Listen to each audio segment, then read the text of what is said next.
오늘 저는 여러분과 함께 변화의 길로 가라, 이와 같은 제목으로 함께 은혜를 나누겠습니다.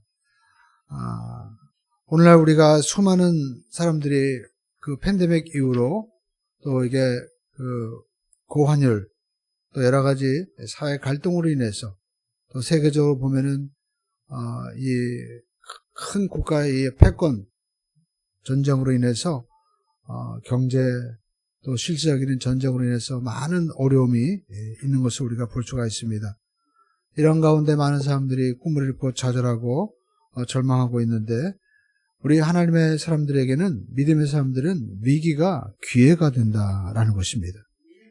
왜냐하면 하나님께서는 위기와 어려움을 반드시 축복과 성공으로 바꿔주시는, 그래서 성경을 보면 저녁이 되고 아침이 되니 이는 첫째 날이니라. 얼마나 놀라운 말씀입니까? 우리에게는 저녁이라고 생각하지만 하나님은 그 저녁을 아침으로 바꿔주시는 좋으신 하나님이신 줄로 믿습니다. 그래서 그 일을 이루기 위해서 하나님은 믿음의 사람을 지금도 찾고 계시는 것입니다. 하나님은 오늘 성경에 보니까 이 약속의 땅, 가나안 땅을 앞두고 지금 모세라는 그 위대한 지도자를 잃은 백성들에게, 또 여호수아에게 말씀을 하십니다. 내가 너와 함께 있을 것이니 너는 강하고 담대하라, 이렇게 말씀하고 계십니다. 그리고 하나님께서 약속의 땅, 가나안 땅으로 가라고 말씀하고 있습니다. 이것은 오늘날 우리에게 주시는 하나님의 명령인 것입니다. 예수님께서도 할 수 있거든이 무슨 말이냐? 믿는 자에게는 능치 못함이 없느니라. 너희는 온 천하에 다니며 만민에게 복음을 전파하라. 내가 너와 영원히 함께 있을 것이다 라고 말씀하셨습니다. 그러므로 저와 여러분들이 주님과 지금 함께 하고 있기 때문에, 성령님이 우리 안에 오셔서 도와주시기 때문에 우리는 이 두려움의 시대를 오히려 변화시켜서 감사와 기쁨의 시대로 우리가 바꿔야 될 사명자인 줄로 믿습니다. 그러므로 저와 여러분들이 이 변화의 길로 우리가 가는 2023년도에 우리가 세 가지를 기억해야 됩니다. 첫 번째는 변화입니다. 변화. 그리고 꿈. 그리고 우리가 헌신인 것입니다. 첫 번째 변화. 여러분, 저와 여러분들은 이 모든 변화 속에서 역사하시는 하나님의 은혜를 우리가 바라봐야만 될 줄로 믿습니다. 하나님의 종 모세가 죽는다는 것은 이스라엘 백성들에게, 또 여호수아에게는 굉장히 큰 두려움이었을 것입니다. 그들은 두려움과 실망 가운데 주저앉아 있었습니다. 그래서 성경은 말씀하고 있죠. 2절에 보니까 우리 하나님께서 말씀하시되 너는 이제 이 백성과 더불어서 일어나라는 표현이 있죠. 주저앉아 있었기 때문에, 내 종 모세가 지금 죽었지만 이제 너는 이 백성들과 함께 일어나라 라고 말씀하고 있습니다. 그들은 모세가 죽어서 모두가 털버덕 주저앉아가지고 그들은 절망하고 그리고 낙심하고 있었을 것입니다. 그러나 하나님은 5절에 보니까 내가 너를 떠나지 않는다, 버리지 않는다 라고 말씀하고 있습니다. 이 버린다는 말에, 이 아자브라는 말은 짐승을 그냥 놓아준다는 말이에요. 어떤 짐승을? 바로 자기가 키우던 짐승을, 그냥 보살펴야 될 짐승을 갖다 버리는 겁니다. 얼마나 무책임합니까? 우리가 종종 요즘에도 보면 자기가 키우던 유기견들이라든지 이런 애완동물을 버릴 때 사람들이 어떻게 저럴 수 있느냐라고 안타까워하잖아요. 왜냐하면 가족과 같은데. 근데 하나님은요, 오늘 말씀하고 있습니다. 나는 너희들을 그렇게 버리지 않는다. 나는 무책임하지 않는다라고 말씀을 하고 있습니다. 이스라엘 백성들은 모세와 그들은 가나안 땅을 향해서 이렇게 광야를 지날 때 홍해를 가르고 하늘에 만나가 내리고, 그리고 구름 기둥과 불 기둥을 통해서 인도하시며, 또 만나에서 물을 내리는 그 모습을 통해서 우리는 모세가 없으면 가나안 땅에 갈 수 없을 거야, 그렇게 생각했을 것입니다. 근데 그 모세가 죽었을 때 그들은 우리가 이제 여기서 죽는 거 아니야? 라고 절망했을 거예요. 그러나 하나님은 말씀하십니다. 그것은 누가 한 것이냐? 모세가 한 것이 아니라 사실은 내가 모세를 통해서 한 것이다 라고 말씀하고 있습니다. 그래서 하나님은 우리 모두가 다 모세와 같이 하나님 앞에 정말 축복의 사람, 기적의 사람이 되기를 원하고, 모세도 다 나와 같이 변화되기를, 성령 충만하게 되기를 원한다고 말씀하지 않았습니까? 그러니까 저와 여러분들이 변해야 돼요. 변하지 않는다는 것은 곧 죽어있다라는 것입니다. 변하지 않는 것은 그냥 아무것도 아닌 거예요. 그러므로 저와 여러분들이 하나님 앞에 모두가 변화가 되어야 되는데, 우리는 어떤 사람이 변해야 되느냐? 겉사람이 아닌 속사람이 변해야 될 줄로 믿습니다. 여러분, 겉의 사람은 육의 사람이고 이 정신적인 사람이에요. 그러나 여러분, 우리가 정신도 바뀌고 우리가 지식도 바뀌잖아요. 우리 겉사람은 더 후패해져 갑니다. 그러나 영은 날마다 새로워지는 겁니다. 그러니까 하나님 우리에게 원하시는 것은 너희 속사람, 영의 사람이 하나님의 사람으로 변화가 되어라. 그래서 로마서에도 보니까 형제들아 우리가 빚진 자로 돼 육신대로 살면 반드시 죽을 것이지만 영으로서 몸의 행실을 죽이면 살리라 라고 말씀하고 있었습니다. 그래서 그들은 전부 다 영의 사람이 되기를 원하는데 오늘 성경에 보니까 오늘 하나님께서 여호수아에게 말씀하시는 거예요. 근데 여호수아를 가만히 1절에 보니까 내종 모세가 죽었으니 그러면서 하나님께서 말씀하시는데 모세의 수종자였다는 것입니다. 여호수아는 모세의 수종자였어요. 그런데 이제 자기가 이스라엘 백성들을 이끌어 나가야 되잖아요. 그러니까 이 모세 얼마나 그 대단한 사람입니까? 근데 이 모세가 죽으니까 여호수아는 정말 낙담했을 거예요. 그런데 이제 어떻게 해요? 자기가 지도자로 부름받았기 때문에 자기가 하나님 앞에 나가서 기도했을 것이죠. 그랬더니 하나님께서 말씀하시죠. 오늘 명령하는 겁니다. 너희는 이 백성들을 이끌고 내가 내게 지시할 땅으로 가라. 이렇게 여호수아가 하나님의 말씀을 듣자 그는 모세의 수종자에서 어떤 사람으로 변화가 되었습니까? 여호수아 24장 29절에 보면 이와 같이 말씀하고 있어요. 2일 후에 여호와의 종 눈의 아들 여호수아가 죽음에 모세의 수종자에서 하나님의 종으로 바뀌어졌다는 거예요. 할렐루야. 우리가 하나님의 말씀을 받으면 이와 같이 변화되는 역사가 나타나게 된 줄로 믿습니다.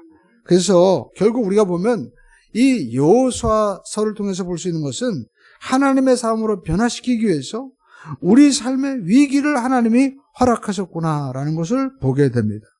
사람들은 현재 삶에 만족하지 않으면 변화되려고 하지 않아요. 아브라함도 보면 그가 75세 하나님 앞에 부름을 받았지만 그때 보면 자식이 없었습니다.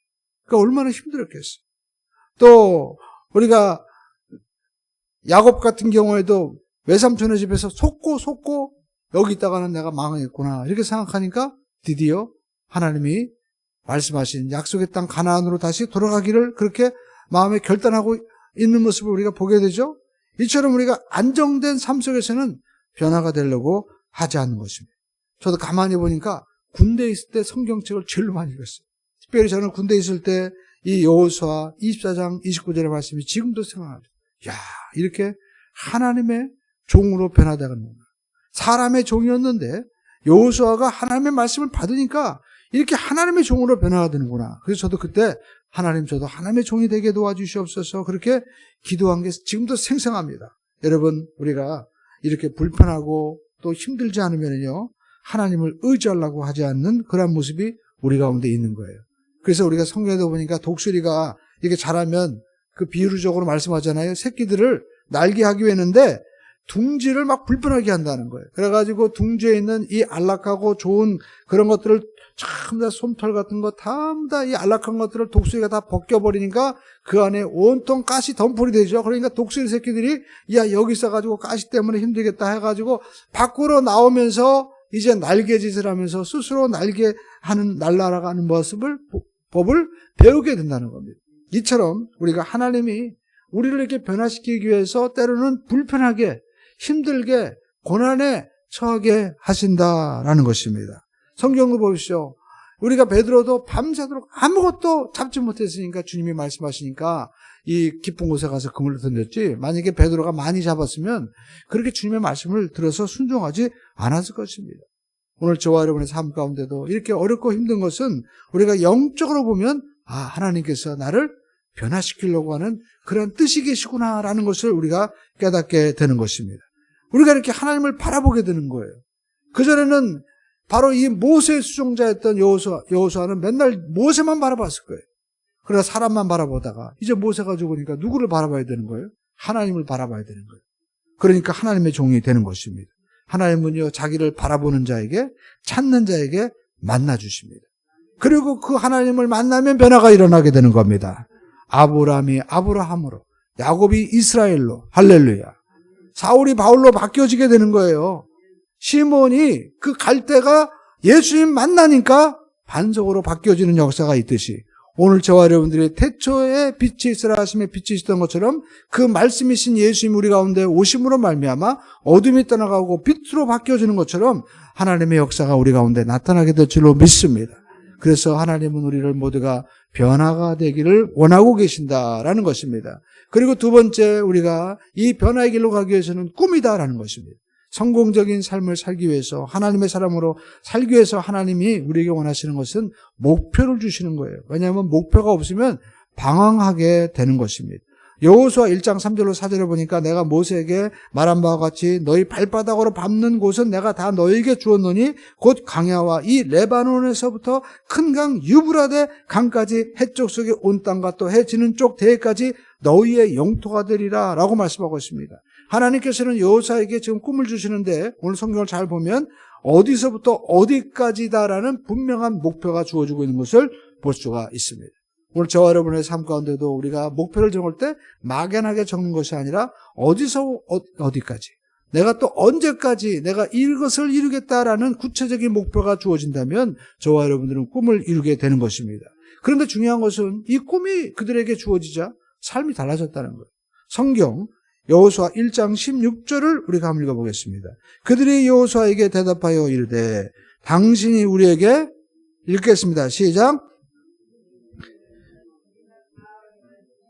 당신이 우리를 보내시는 곳에는 우리가 가리이다. 또 17절 우리는 범사에 모세에게 순종한 것 같이 당신에게 순종하려니와 오직 당신의 하나님 야훼께서 모세와 함께 계시던 것 같이 당신과 함께 계시기를 원하나이다. 예, 이스라엘 백성들이 어떤 사람이었어요? 맨날 모세에게 불순종하고 원망하고 불평하던 사람이었는데 하나님 앞에 꿈을 그들의 마음속에 품게 되니까 이렇게 순종의 사람으로, 그리고 온 공동체가 여호수아와 하나가 되어서 혼연일체가 된 거예요. 그러니까 여러분 누구도 이길 수 없는 그러한 가장 하나님의 군대가 되어버리고 만 것이죠. 오늘 저와 여러분들이 이렇게 꿈이 생기면 변화가 일어나게 될 줄로 믿습니다. 당신이 보내는 곳엔 우리가 다 가리이다. 내가 순종하겠습니다. 어떤 역경이 있다 하더라도 우리는 당신 말대로 순종해서 이기겠습니다 라고 우리에게 말씀하는 거예요. 이와 같이 저와 여러분들이, 여러분 우리가 하나님과 함께 동행하기 위해서는 성령님이 마음 가운데 주신 이 꿈과 비전을, 우리 마음 가운데 목표를 분명히 해야만 될 줄로 믿습니다. 어릴 때, 특별히 어릴 때부터 꿈을 가져야 돼요. 그 꿈과 소원이 그들의 삶을 어떻게 해요? 이끌어가는 것입니다. 내가 사는 것 같지만 꿈이 나를 이끌어가는 거예요. 근데 이것은 우리가 의학적으로도 증명이 되었습니다. 삼성병원의 뇌신경센터 나덕열 교수님이 계신데 이분이 회사의 그 사장이나 회장이 목표가 없으면 사원들이 아무것도 안 하고 그냥 펀둥펀둥 논다는 거예요. 목표를 세우지 않으면 우리 속에 있는 이 뇌도, 이 1000억 개가 되는 뇌소표들이 어떡하냐? 그냥 놀게 된다는 겁니다. 그뿐만 아니라 뇌 활동이 점점 둔해져서 판단력, 그 다음에 또 결단력, 모든 이 기능들이 막 흩어지게 된다는 거예요. 근데 반대로 목표를 세우면 우리 삶 가운데 이 전두엽에 있는 세포까지 잠에서 깨어나서 뇌 세포 전체가 일사불란하게 막 움직이게 된다는 거예요. 그래서 목표가 없는 뇌는 죽은 뇌다라는 겁니다. 여러분의 삶 가운데 꿈과 비전이 없다면 이미 영적인 삶뿐만 아니라 육체적으로 뇌가 죽었다는 것은 컴퓨터, 우리가 집에 가전제품으로 말하면 그 안에 중요한 기판이나 마찬가지잖아요. 칩이 망가진 거나 마찬가지예요. 그러니까 작동이 안 되는 것처럼 저와 여러분 삶 가운데 이 작동의 핵심은 뭐냐? 바로 꿈이다, 비전이다라는 것입니다.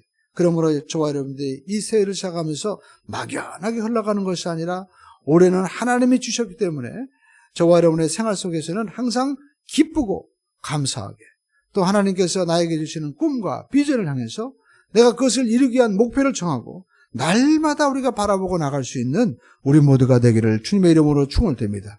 이스라엘 백성들이 이렇게 노예 생활하다가 40년 동안 광야에서 헤매던 민족들이 어떻게 가나안의 그 7 족속을 다 몰아내고 그 가나안 땅의 주인공이 될 수 있었느냐? 바로 그들이 하나님이 주시는 꿈을 마음속에 품었기 때문인 것입니다. 그리고 세 번째, 그들에게는요 무엇이 있었습니까? 따라하겠습니다. 헌신. 그렇습니다. 우리 삶 가운데 우리가 변화, 그리고 꿈, 세 번째 헌신이 있어야 돼요. 오늘 여러분 하나님의 우리가 꿈을 꾸었다면 그 꿈에 우리는 헌신해야 되는 것입니다. 이것은 야망과도 다른 것입니다. 세상 사람들도 어떤 그 야망과 꿈을 위해서 막 자기를 희생하잖아요. 근데 하나님께서 주신 꿈에 우리는 어떻게 되느냐? 헌신하는 것인데 그것은 야망과는 다른 것입니다. 그것은 하나님 앞에 내 뜻을 다 맡기는 거예요. 우리 예수님처럼 내 뜻대로 마옵시고 아버지 뜻대로 하시옵소서. 이런 삶을 살 때 하나님의 꿈이 이루어지게 되는 것이죠. 그래서 여호수아를 보면은요, 여호수아는 특이한 장면이 있습니다. 출애굽기 33장 11절을 보면 이와 같은 말씀을 하고 있어요. 모세가 진으로 돌아갔지만 회막을 떠나지 않는 여호수아의 모습이 나타나 있다라는 것입니다.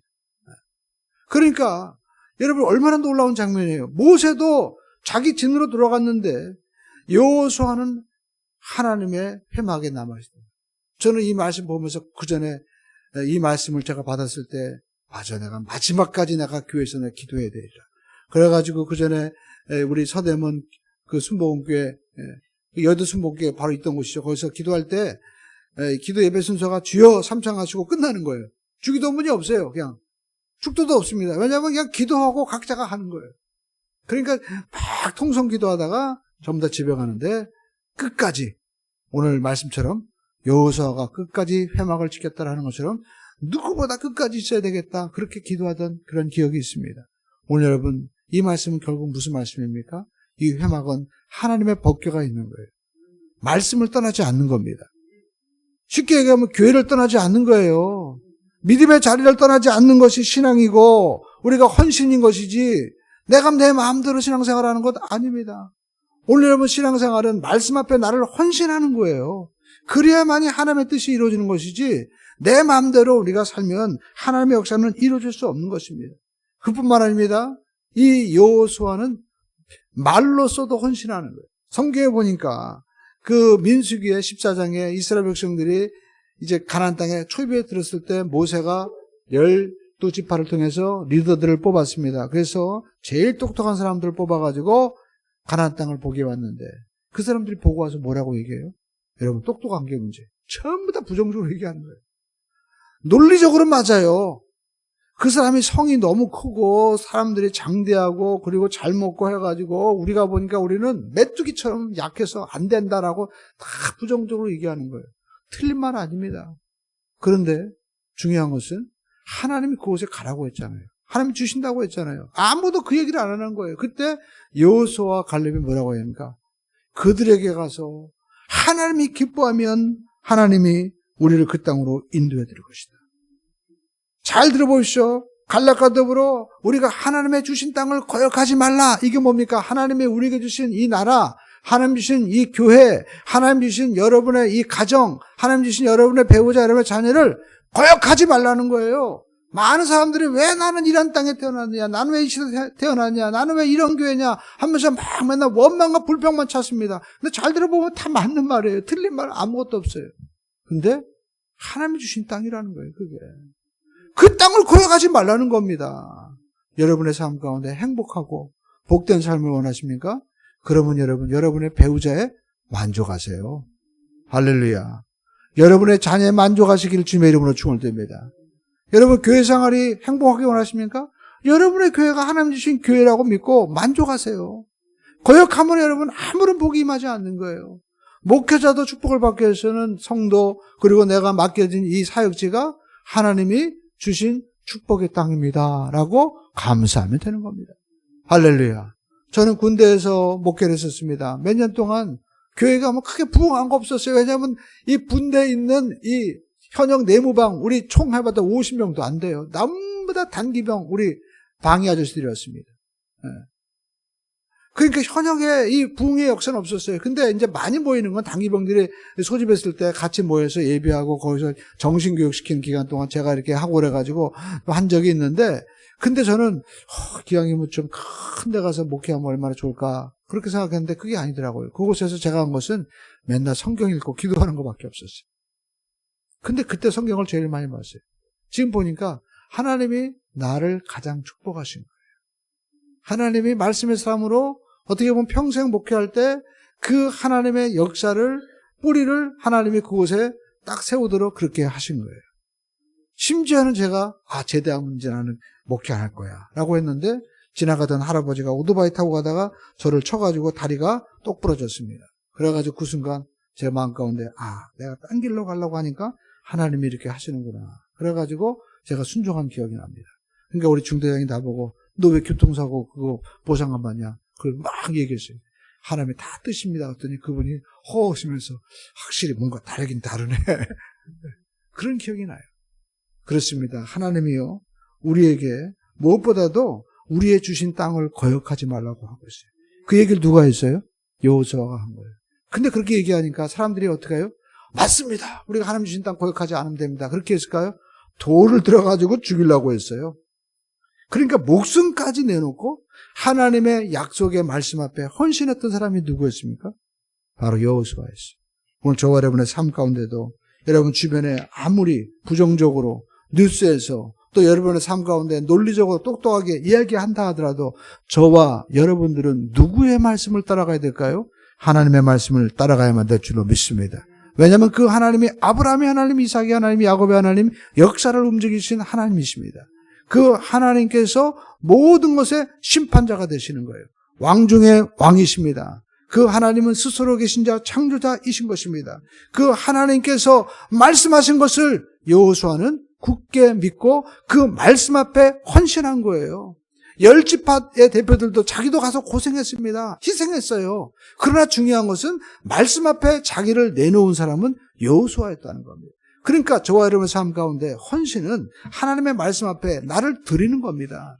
그리고 여러분 하나님 앞에 헌신은 뭡니까? 내가 세상적인 인간적인 대가를 아무것도 바라지 않는 것이 진정한 헌신이다라는 것입니다. 많은 사람들이 나는 헌신합니다라고 하지만 여러분 사실 대가를 바라고 나가는 경우가 너무나 많이 있어요. 어떤 분이 그러더라고요. 교회를 칠 때 절대로 이 강대상을 헌물하게 하지 말라는. 왜? 강대상을 헌물하면 심지어 마이크 헌금했는데 왜 저 마이크 왜 바꾸냐? 강대상을 헌금했는데 왜 바꾸냐? 그 사람이 돌아가실 때까지는 절대 못 바꾼다는 거예요. 그래가지고 세대는 변하는데 강대상 이 앞에 있는 모든 것들은 아무것도 바꿀 수가 없다는 거예요. 근데 여러분 그런 분들이 많아요. 실제적으로 미국에서도 이 카페트 가지고 싸웠잖아요. 빨간 카페트에서 이제 시대에 맞게끔 좀 베이지색으로 파란 걸로 바꾸자고 그러니까 난리가 난 겁니다. 절대 안 된다. 카페트는 무조건 빨간색이다. 그래서 교회가 빨간 파케트파, 파란 파케트파로 갈라졌다고 얘기하지 않습니까? 그만큼 여러분 편견이 무서운 거고 사람들은 내가 헌금하고 내가 했는데 하면서 자기 이름을 나타내려고 하는 거예요. 그러나 그것은 진정한 헌신이 아니다라는 겁니다.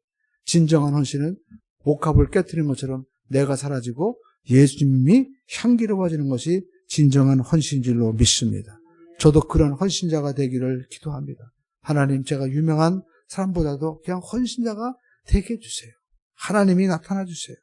그래서 우리가 성경에 보면 그 10명의 지파들 그리고 많은 사람들이 난 40년 동안 이 가나안 땅에 가기 위해서 애를 썼습니다 하지만 그렇게 부정적으로 하나님의 땅을 거역하니까 어떻게 해요? 원망하니까 아무도 못 들어갔어요.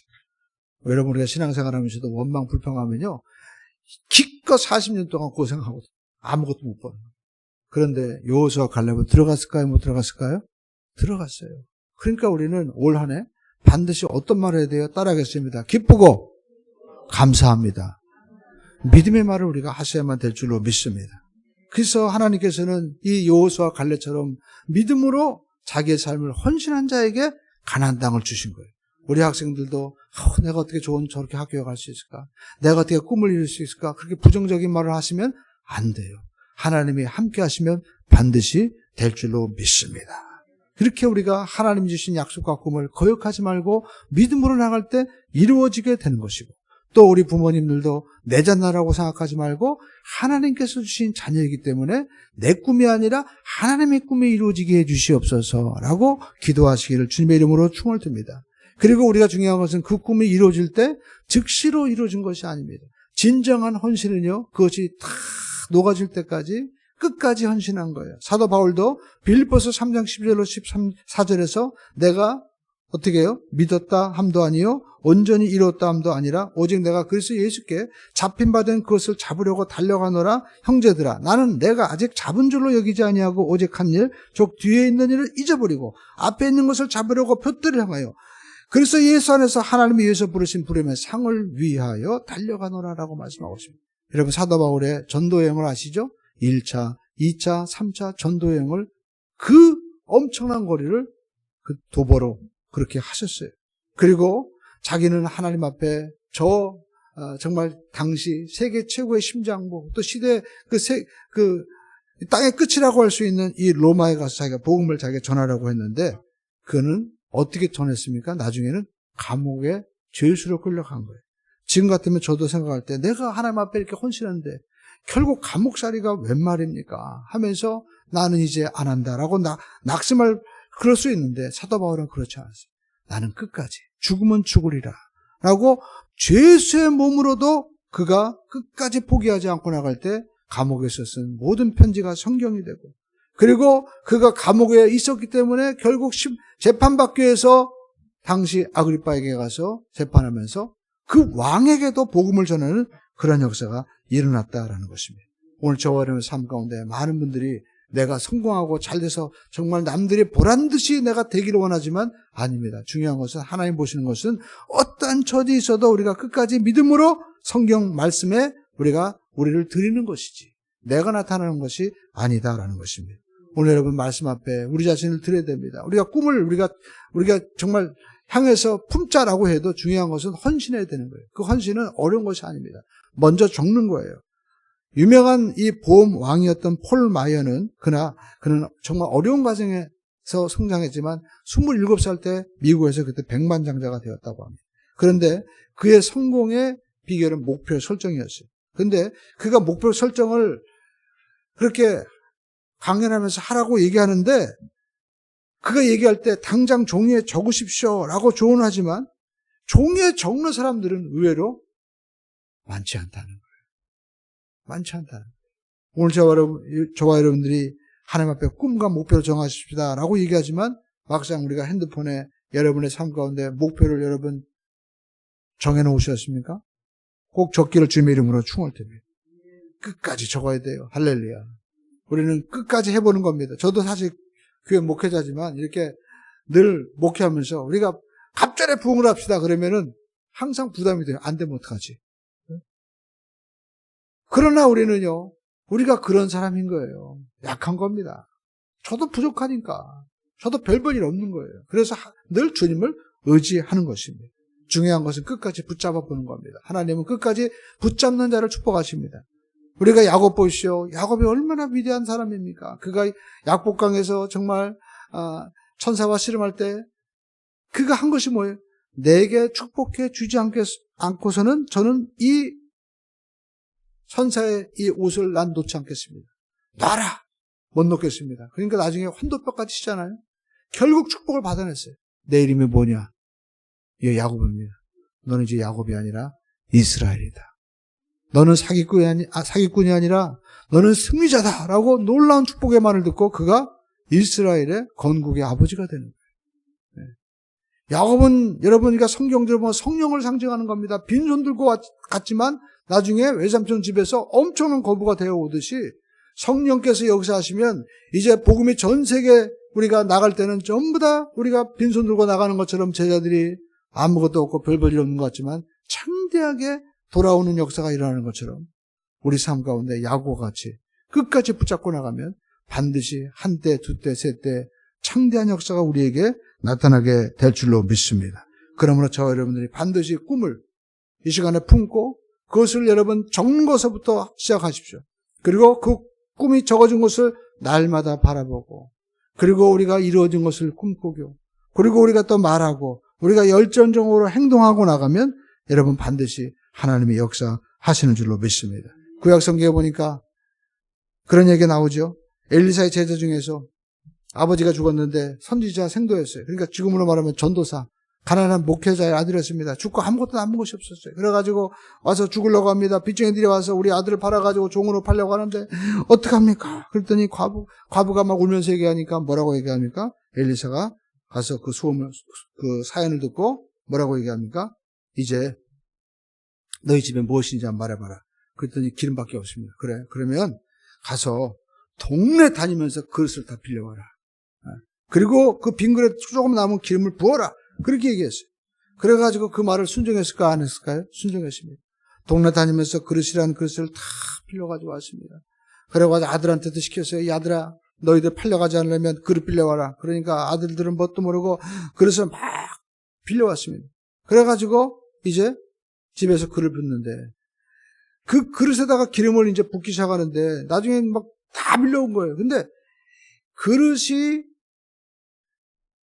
빌려온 것만큼 다 채워지게 되는 거예요. 이것은 뭘 얘기할까요? 하나님께서 우리에게 응답을 주시기 원하지만 우리가 담을 그릇이 있어야 된다는 겁니다.